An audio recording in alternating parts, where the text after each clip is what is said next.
Penjelasan tentang obat yang berguna dalam menghadirkan hati. Cara-cara untuk bisa menghadirkan hati di dalam salat. Padahal kita mengagungkan Allah, padahal kita takut kepada Allah, kita malu kepada Allah, tapi sifat-sifat itu kenapa di dalam sembahyang tidak hadir?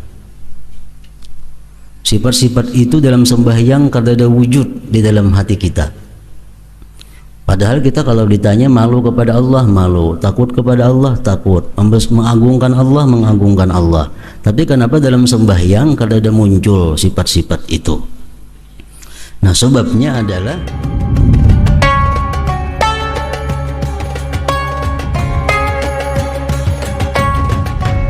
Bismillahirrahmanirrahim. Alhamdulillahi rabbil alamin, wa bihi nasta'in ala umurid dunya waddin.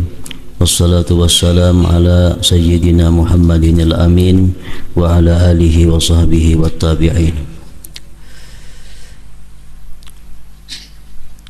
Qala al-musannif al-imam Abu Hamid Muhammad bin Muhammad al-Ghazali rahimahullah wa nafa'ana bi ulumihi fid dharain amin.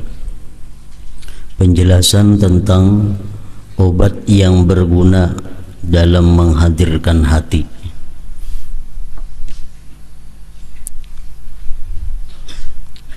Cara-cara untuk bisa menghadirkan hati di dalam salat. Ketahuilah bahwasanya orang mukmin, orang yang beriman itu pastilah mengagungkan Allah Azza wa Jalla. Orang beriman pasti mengagungkan Allah Azza wa Jalla. Takut kepadanya pasti. Mengharapkan kepadanya dan malu dari kelalaiannya, kesalahannya. Ia seorang beriman tadi tidak terlepas dari keadaan-keadaan ini setelah ia beriman. Malu kepada Allah, takut kepada Allah, mengagungkan Allah. Meskipun kekuatannya itu dengan kadar kekuatan keyakinannya. Antara satu dengan yang lain kada sama takutnya kepada Allah Subhanahu wa ta'ala. Antara pulan dengan pulan yang lain kada sama malunya kepada Allah Subhanahu wa ta'ala. Kada sama ta'zimnya kepada Allah Subhanahu wa ta'ala. Karena itu sangat tergantung dengan kekuatan yakin yang ada di dalam hati. Keterlepasannya dari keadaan-keadaan ini dalam salatnya itu tidak ada sebab baginya kecuali terpecah-pecahnya pikiran, keterbagian geritik hati, gaib tidak hadirnya hati dari munajat, dan lalai dari salat. Padahal kita mengagungkan Allah, padahal kita takut kepada Allah, kita malu kepada Allah, tapi sifat-sifat itu kenapa di dalam sembahyang tidak hadir? Sifat-sifat itu dalam sembahyang kada ada wujud di dalam hati kita. Padahal kita kalau ditanya malu kepada Allah, malu, takut kepada Allah, takut, mengagungkan Allah. Tapi kenapa dalam sembahyang kada ada muncul sifat-sifat itu? Nah, sebabnya adalah karena terpecahnya pikiran, bermacam-macamnya geritik hati. Hati tidak merasa bahwa sedang munajat kepada Allah. Hati tidak merasa dalam keadaan salat. Nah, itu sebabnya yang membuat kita kehilangan sifat-sifat tadi di dalam sembahyang. Tidaklah melalaikan salat, melainkan geritik-geritik hati yang datang dan menyibukkan. Waktu takbiratul ihram, Allahu Akbar, bagus kita hati sadar bahwa aku sembahyang fardu zuhur menghadap kiblat 4 rakaat karena Allah Ta'ala waktu Allahu Akbar. Nah sesudah itu datang kritik hati macam-macam.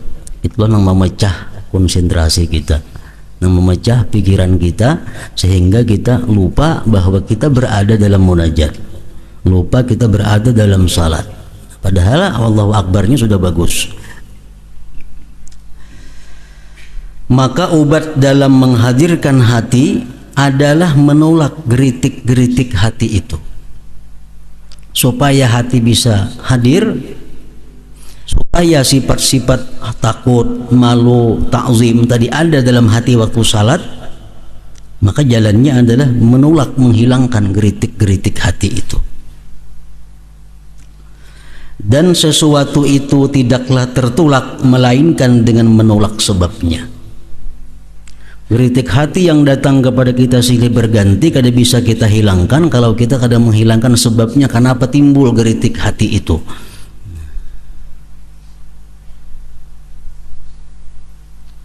Maka hendaklah kamu ketahui sebabnya dahulu. Geritik hati itu di mana datangnya. Nah, bila kita kau menghilangkan datangnya ke sumber geritik hati, otomatis geritik hati hilang.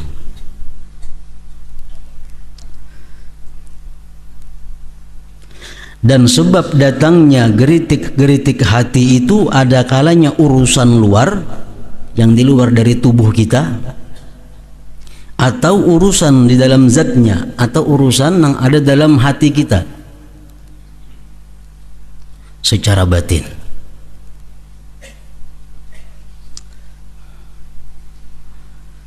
Jadi sebab datangnya geritik hati ada dua, ada yang dari luar tubuh kita, ada yang memang dari dalam tubuh kita.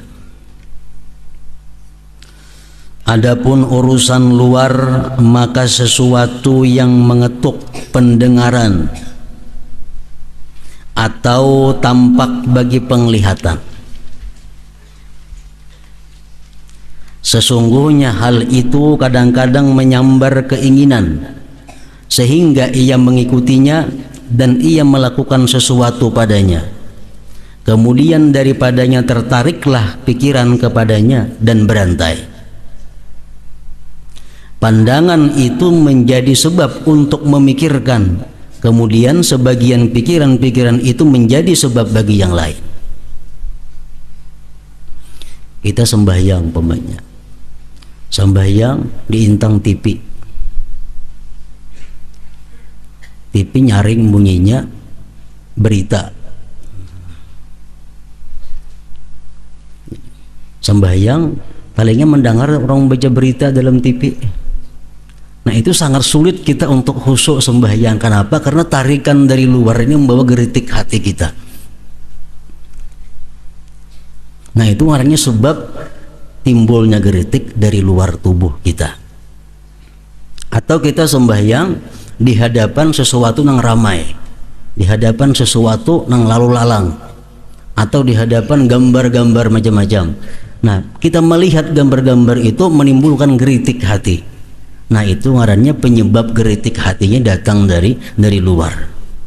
Nah, itu kalau kita biarkan berantai gini panjang jadinya geritik itu. Sambung menyambung.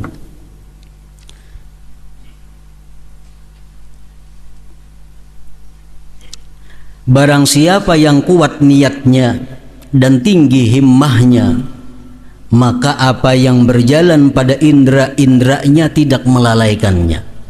Kalau orang yang kuat sembahyangnya, walaupun di higa TV, walaupun di tengah kartak, kada jadi masalah. Itu orang-orang yang sudah kuat.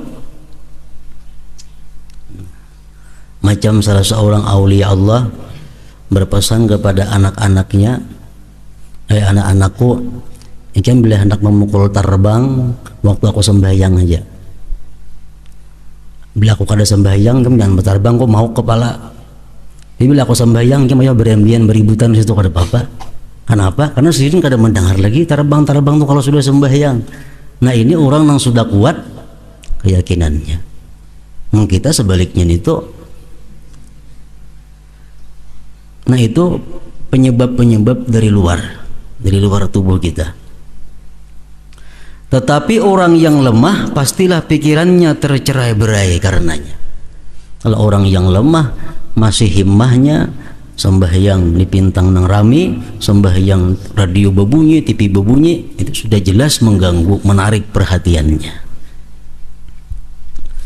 Nah, pengobatannya adalah memutuskan sebab-sebab ini. Nyaman aja nih tuh, mati TV-nya, mati radionya, lurus pulanginya. Kalau hanya itu sebab datangnya geritik. Kalau hanya bunyi TV, bunyi radio, nang datangnya geritik di situ, nyaman aja, mati TV-nya yang sembahyang, mati radionya, nah habis sudah.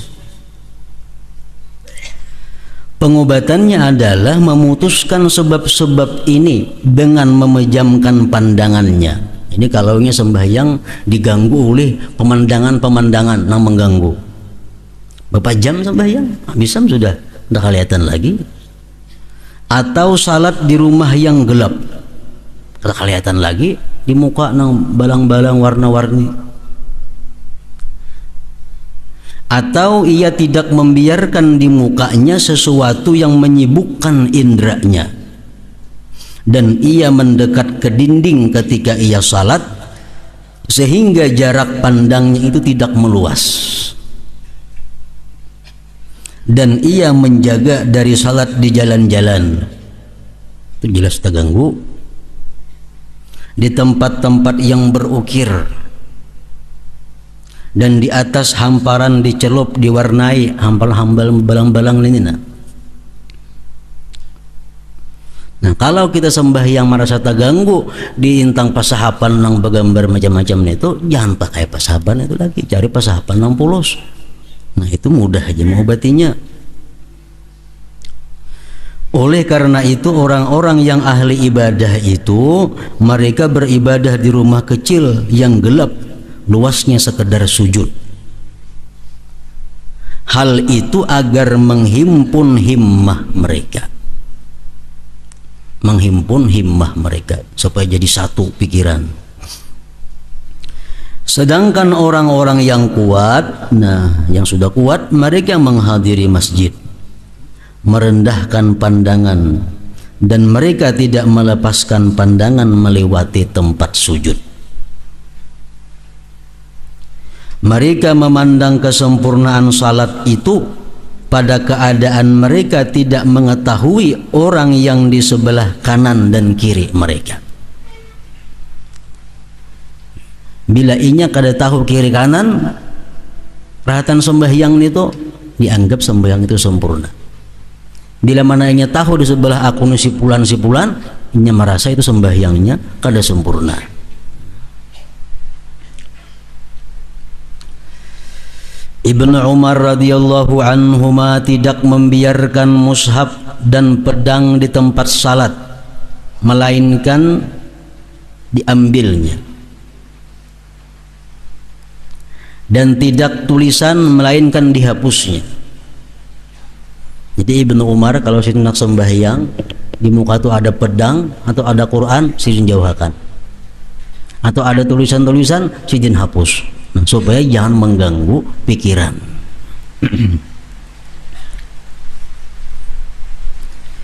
Nah, jadi itu sumber geritik hati yang datangnya dari luar tubuh kita. Pengobatannya mudah, yaitu menjauhkannya, menghilangkannya. Adapun sebab-sebab yang batin, maka itu lebih berat. Geritik hati ini timbulnya dari dalam tubuh kita seorang. Nah, ini yang berat. Geritik hati timbulnya bukan karena mendengar suara-suara, bukan karena melihat warna-warni, tapi geritik hati timbul karena dalam hati seorang. Sesungguhnya orang yang keinginannya itu bercabang-cabang pada lembah-lembah dunia, maka pikirannya tidak terbatas pada satu macam pak saja.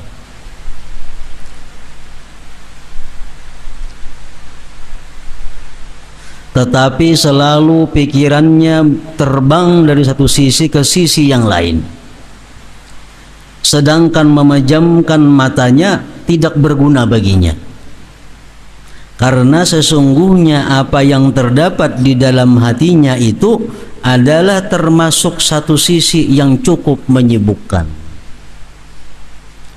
Nah, ini orang nang hatinya ini banyak benar cabang-cabang dunia, memikirkan itu, memikirkan ini, memikirkan toko itu, dijualan ini, pekerjaan itu. Nah, kalau macam itu Bapak jam sembahyang kada menambah kehusuan. Kenapa? Karena kada mampan Bapak jam. Karena menyibukkan hatinya bukan karena matanya, tapi karena ada di dalam hatinya. Ini jalannya adalah dengan mengembalikan nafsu secara paksa. Ini jalannya adalah dengan mengembalikan nafsu secara paksa untuk memahami apa yang dibacanya di dalam salat. Nah, itu pengobatannya. Kalau hati kita yang terlalu banyak memikirkan dunia, sambahyang di tempat nang kadap kada mampan jelas. Sambahyang Bapak jam mata kada mampan juga, karena di hati seorang andaknya. Salah satu cara untuk mengurangi itu adalah memahami apa yang dibaca. Memahami apa yang dibaca. Nah, itu mengurangi geritik-geritik hati yang bercabang-cabang. Jadi kita membaca Bismillahirrahmanirrahim di dalam hati kita dengan nama Allah Maha Pengasih Penyayang. Alhamdulillahirabbil alamin. Dalam hati segala puji bagi Allah Tuhan semesta alam. Nah, menguranginya dengan cara memahami apa yang dibaca dan menyibukkannya dari selainnya, dan membantunya untuk itu adalah ia mempersiapkannya sebelum takbiratul ihram dengan memperbaharui pada dirinya akan ingat akhirat, tempat munajat, dan bahaya makam di hadapan Allah yang maha suci, karena dialah yang melihat. Anak sembahyang mesti menghadirkan dulu diri, mengatakan bahwa aku ini sembahyang menghadap Allah Subhanahu wa Ta'ala, menghadap yang maha agung, menghadap Tuhan yang tahu segala geritik ke hatiku. Bila aku salah-salah, aku bisa berbahaya. Sebelum takbiratul ihram. Nah, karena sudah takbiratul ihram, usahakan memahami apa yang dibaca. Memahami apa yang dibaca.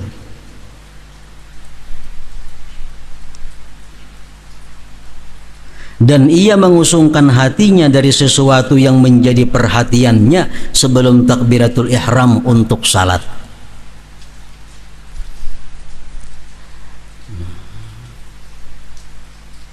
Dan ia mengusungkan hatinya dari sesuatu yang menjadi perhatiannya sebelum takbiratul ihram untuk salat. Jadi apa yang menyita pikiran kita sebelum salat dibirisakan. Umpamanya rahatan bermasak, jangan sembahyang dulu, masakakan dulu nasi. Rahatan menjerang banyu, kayaknya manggurak pas orang sembahyang, gelabak-gelabak dijirat banyu.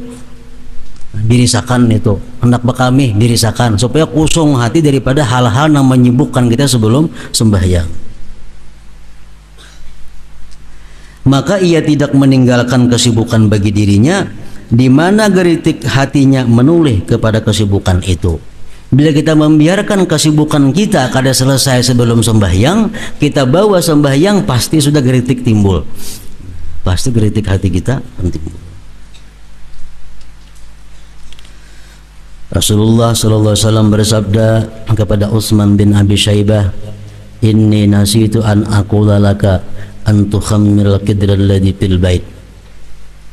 Sesungguhnya saya lupa untuk berkata kepadamu untuk menutup periuk yang ada di rumah. Nabi suruh ini menutup periuk yang ada di rumah.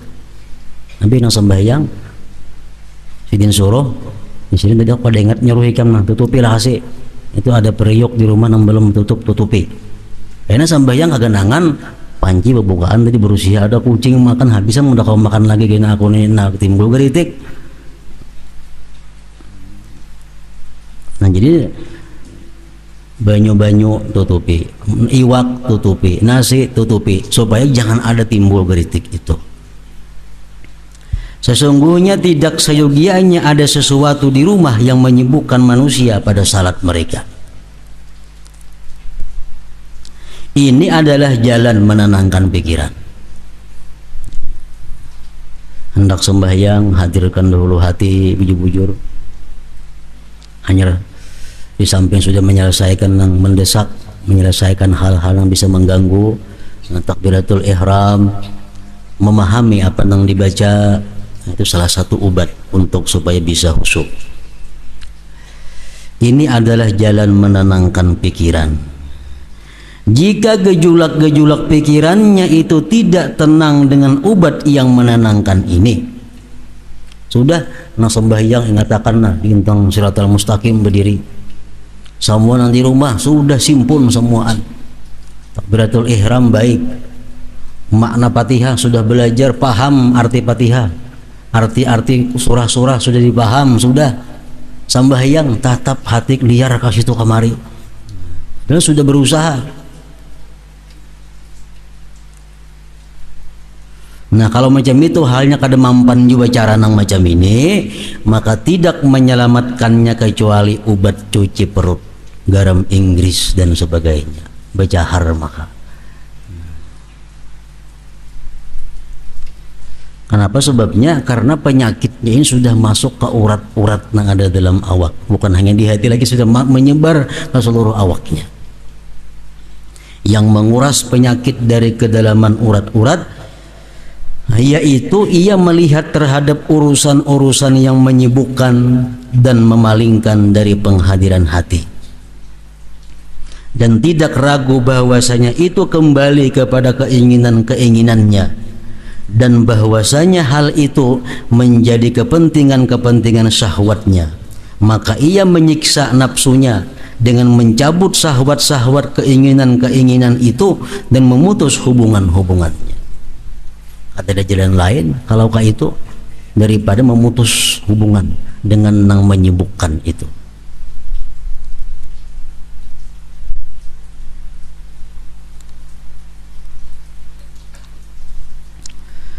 Setiap apa yang menyibukkannya, mengapa karena menyibukkan kita sembahyang, mengapa karena membuat kita lingah sembahyang memikirkan itu aja sampai terbawa sembahyang.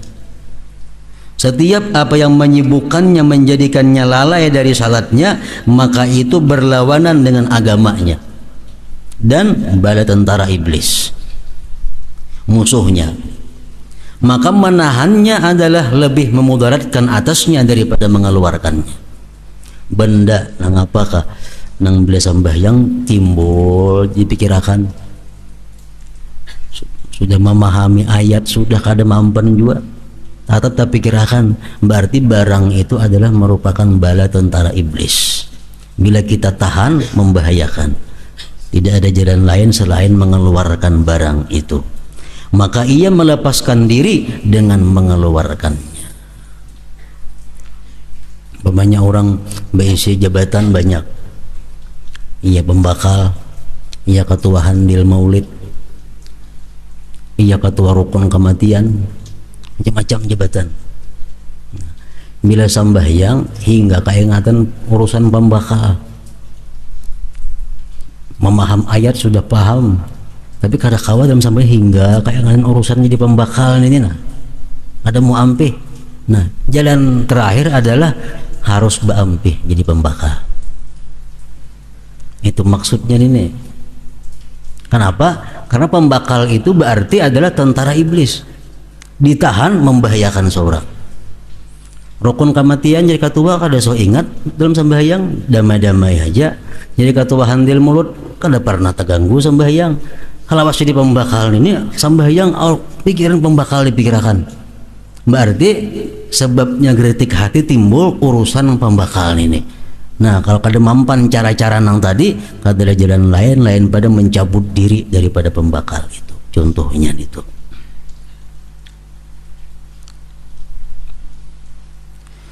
Sebagaimana diriwayatkan bahwasanya Rasulullah Shallallahu Alaihi Wasallam ketika beliau memakai pakaian hitam bersegi 4 yang diberi oleh Abu Jaham, pakaian itu ada lukisannya.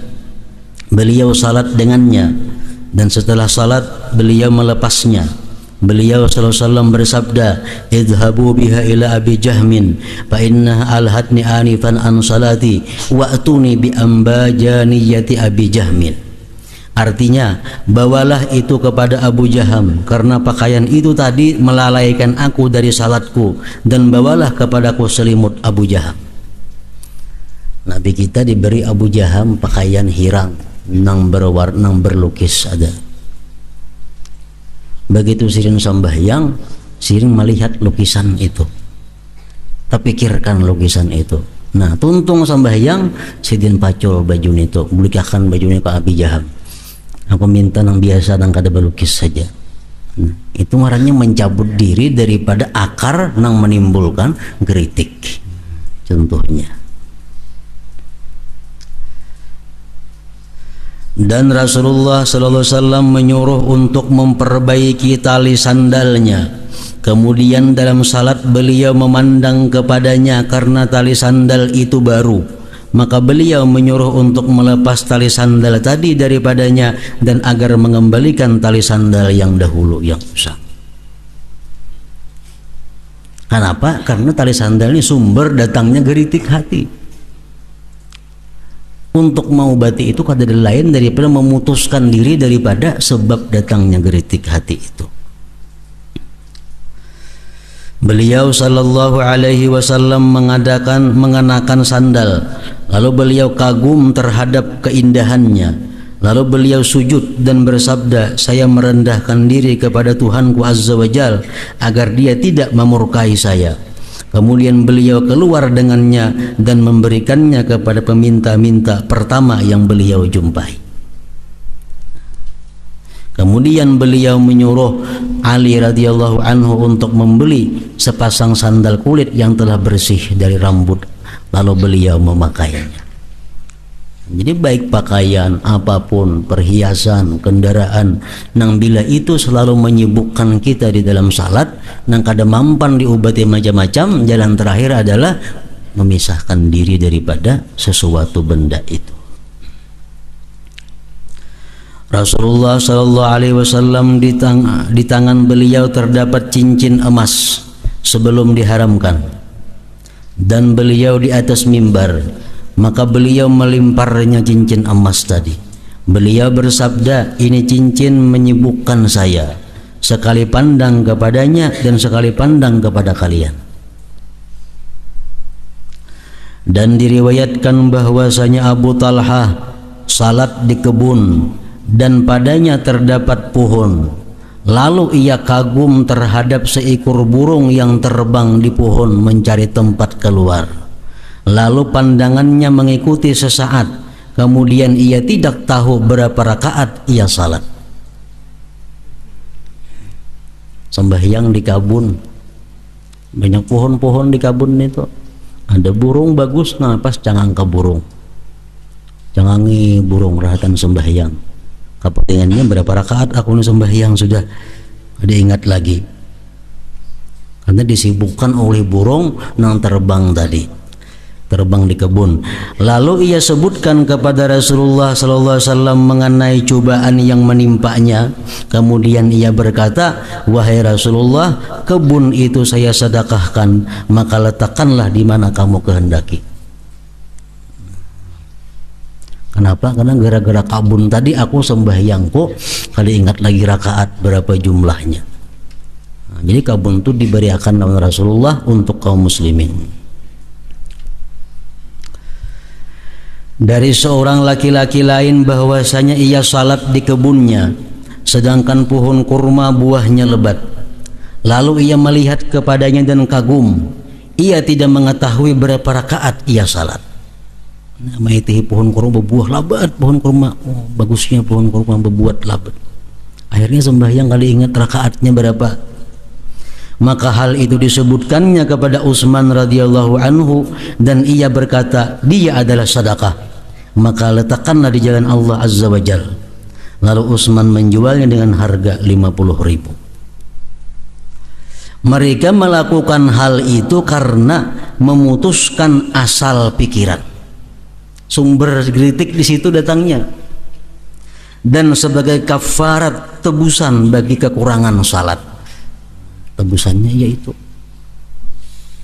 ini adalah obat yang mencegah asal penyakit itu, dan obat lainnya tidak berguna lagi. Kalau obat lain sudah macam-macam kada berguna, jalan terakhir harus menjauhkan diri daripada sumber penyakit itu.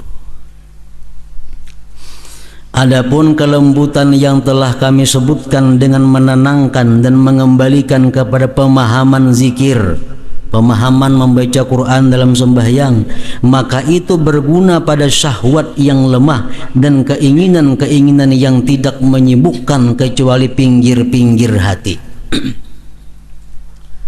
Nang mampan lawan memaham ayat ini baca arti di hati, ini baca arti. Nah itu kita kawa macam itu. Amun cinta kita kepada dunia, cinta yang lemah. Kalau kita cinta kepada dunia, cinta nang berat, macam itu pun kita kada kawa juga. Dua ayat kena paham, hilang pulang ayat nang ketiga.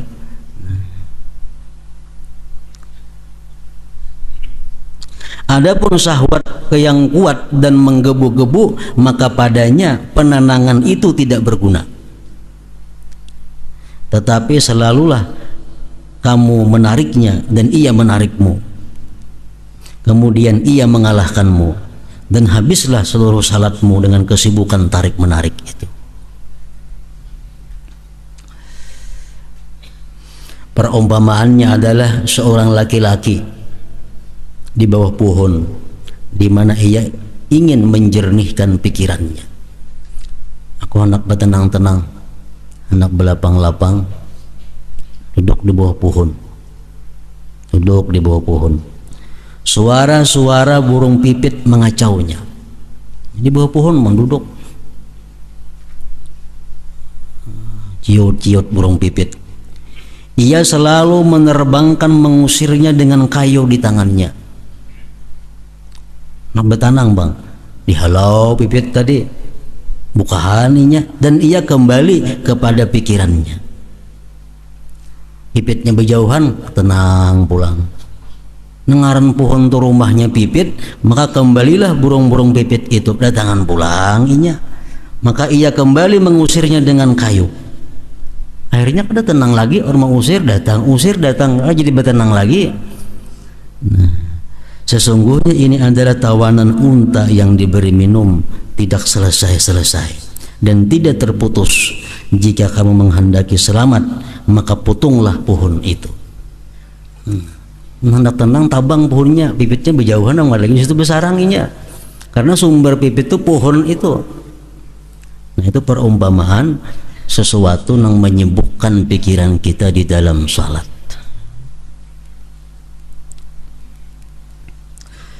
Demikian pula pohon syahwat, pohon keinginan, apabila bercabang-cabang dahannya, macam-macam nang dikapingini, itu dikehendaki, ini dikehendaki, banyak keinginan, maka pikiran-pikiran tertarik kepadanya seperti tertariknya burung-burung pipit kepada pohon-pohon, dan seperti tertariknya lalat kepada kotoran-kotoran.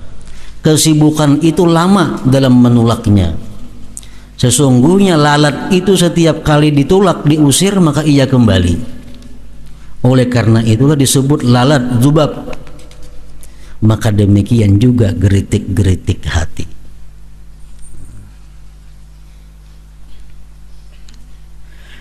Syahwat-syahwat itu banyak, dan sedikit sekali seorang hamba kosong daripadanya. Dan itu dihimpun oleh satu pokok, yaitu cinta dunia. Itu cinta dunia adalah pangkal setiap kesalahan. dasar setiap kekurangan dan sumber setiap kerusakan. Barang siapa yang batinnya mengandung cinta dunia sehingga ia condong kepada sesuatu daripadanya, tidak untuk mengambil bekal dan pertolongan daripadanya ke akhirat, maka janganlah ia berharap untuk jernih baginya kelezatan munajat dalam salatnya. Kalau kita mencintai dunia, selain dunia nang jadi bekal ke akhirat, kita cintai dunia itu, maka jangan berharap kita bisa khusyuk di dalam sembahyang itu. Pasti pikiran kita tertarik kepada sesuatu yang kita cintai tadi. Keinginan seseorang itu bersama penyejuk matanya. Keinginan kita kepada sesuatu yang menyenangkan hati kita. Keinginan kita kepada sesuatu yang membahagiakan kita. Jika penyejuk matanya, jika penyenang hatinya itu ada di dunia, maka pastilah ia berpaling kepadanya dunia.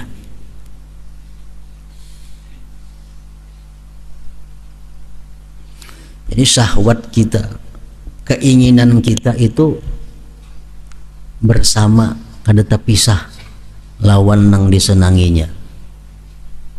Bila nang kita senangi itu di dunia, nah maka dia selalu bersama dunia. Keinginan seseorang itu bersama penyejuk matanya, artinya penyenang hati. Jika penyenang hati, penyejuk matanya itu ada di dunia, maka pastilah ia berpaling kepadanya. Nah, tetapi bersama ini maka tidak sayogianya untuk meninggalkan mujahadah, artinya berjuang, melatih diri, berjuang supaya bisa sembahyang itu sesedikit mungkin lalainya, sesedikit mungkin lupanya kepada Allah Subhanahu wa ta'ala.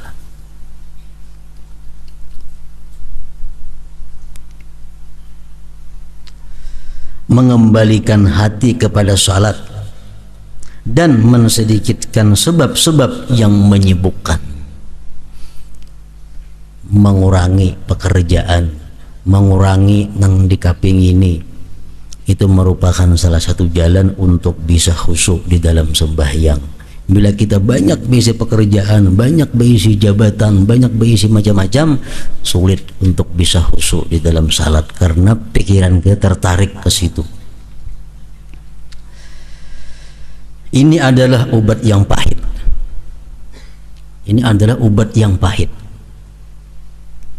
Bila sembahyang keingatan sepeda motor, keingatan sepeda motor, beriakan sepeda motornya. Kan pahit nih tuh. Macam tadi sembahyang di kabun, kada ingat lagi rakaat, beriakan kabunnya sebagai penebus dalam kesalahan kada ingat dalam sembahyang tadi.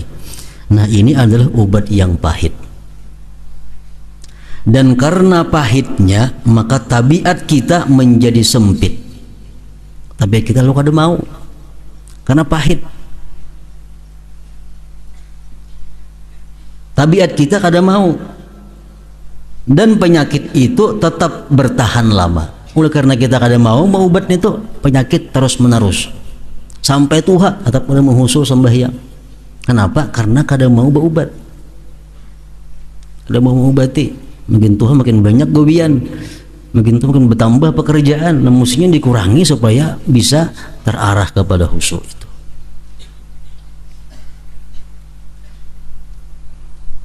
Dan penyakit itu menjadi pencegah,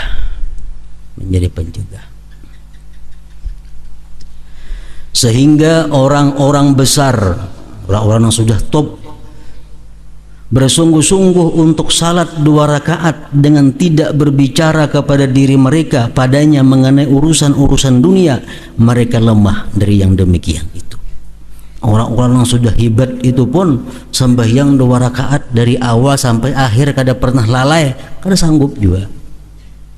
Itu orang-orang yang sudah besar, orang sudah top sudah ilmunya, dan sudah hebat ma'rifatnya, dari takbir sampai salam sedikit pun kada ada lingah, itu pun mereka lemah.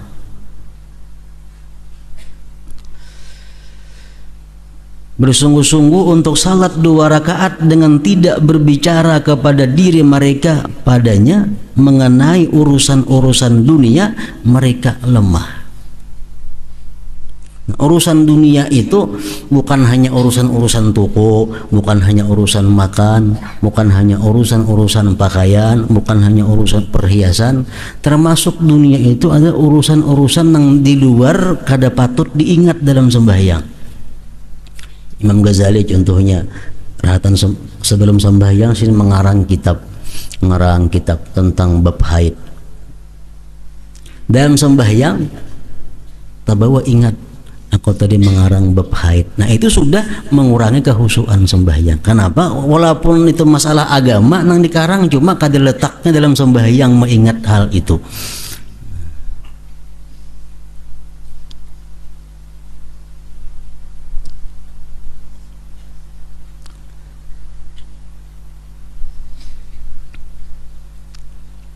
Kita pengajian ini adalah bagian akhirat, bagian daripada ibadah. Nah, kalau kita dalam sembahyang kita tak ingat di pengajian ini, kada tempatnya itu kada khusyuk ngarannya. Nah, jadi sembahyang itu mesti sesuai, mesti kita pahami apa yang kita baca, apa yang ada dalam hati kita, apa yang ada dalam gerak-gerik kita. Itu ngarannya khusyuk. Sembahyang misalnya ingat kubur, kan lain khusyuk ngarannya itu. Mengingat kubur tuh bagus, cuma bukan di sembahyang andaknya, bukan di sembahyang. Pengertian khusyuk dalam sembahyang itu adalah hadirnya hati bersama Allah Subhanahu wa taala di dalam salat. Makanya tadi orang-orang yang besar pun untuk 2 rakaat sembahyang itu bersih daripada urusan dunia, mereka lemah dari yang demikian itu. Jika demikian, maka tidak ada keinginan tamak pada bagi orang-orang yang seperti kita. Kita kan ada harapan kalau 2 rakaat itu pol orang-orang besar aja kada, apalagi macam kita. Kiranya lah selamat dari salat kita separuhnya, untung sudah. Separuh kita kawan yang bersih, hati kita hadir lawan Allah Ta'ala, separuh. Atau sepertiganya kah? 2/3 perainya. Kiranya lah selamat dari salat kita separuhnya atau sepertiganya dari was-was, agar kita termasuk orang yang mencampur amal yang baik dan keburukan lain. Jadi kalau kita ada sembahyang itu ada khusyuknya, ada hadirnya hati, walaupun sepertiga, nah sembahyang kita sudah bercampur antara nang baik lawan nang kada baik. Amun nang lalai sama sekali itu pol kada baiknya ngarannya.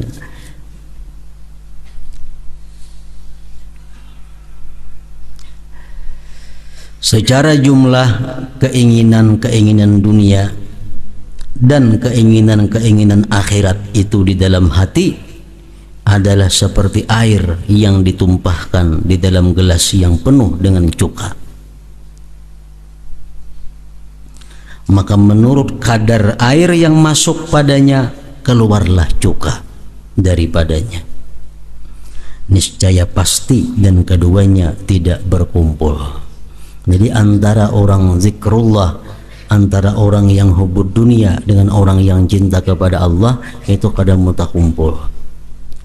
Lawan dunia cinta, lawan Allah cinta, kada mau kedua-duanya sama. Nah, seapa kadarnya kita cinta kepada Allah, sisanya itu cinta kepada dunia. Kita cinta kepada dunia 75%, 25% kita cinta kepada akhirat. Dan keduanya, cinta kepada dunia dan cinta kepada akhirat, tidak akan berkumpul. Kemudian penjelasan tentang perincian sesuatu yang sayugianya untuk dihadirkan di dalam hati pada setiap rukun dan syarat dan amal-amal salat. Nah, ini yang penting. apa yang harusnya waktu rukuk, apa yang harus kita hadirkan, waktu sujud apa yang harus kita hadirkan, waktu i'tidal apa yang harus kita hadirkan di hati, supaya bujur-bujur pas lawan yang sebenarnya. Afdalul dzikri fa'lam annahu la ilaha illallah Muhammadur Rasulullah, la ilaha illallah Muhammadur Rasulullah, la ilaha illallah Muhammadur Rasulullah, la ilaha illallah, la ilaha illallah, la ilaha illallah, la ilaha illallah, la ilaha illallah.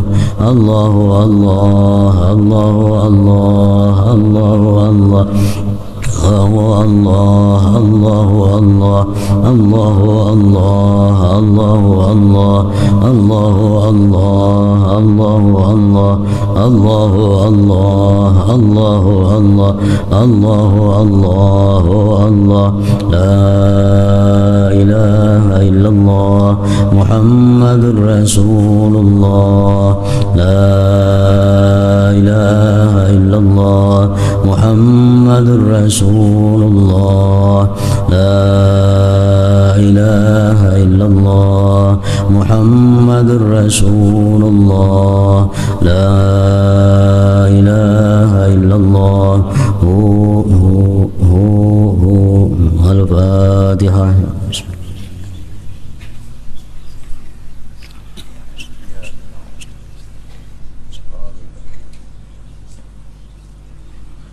فيا أيها الرجل منه شفاعة صلوا عليه سلموا تسليما.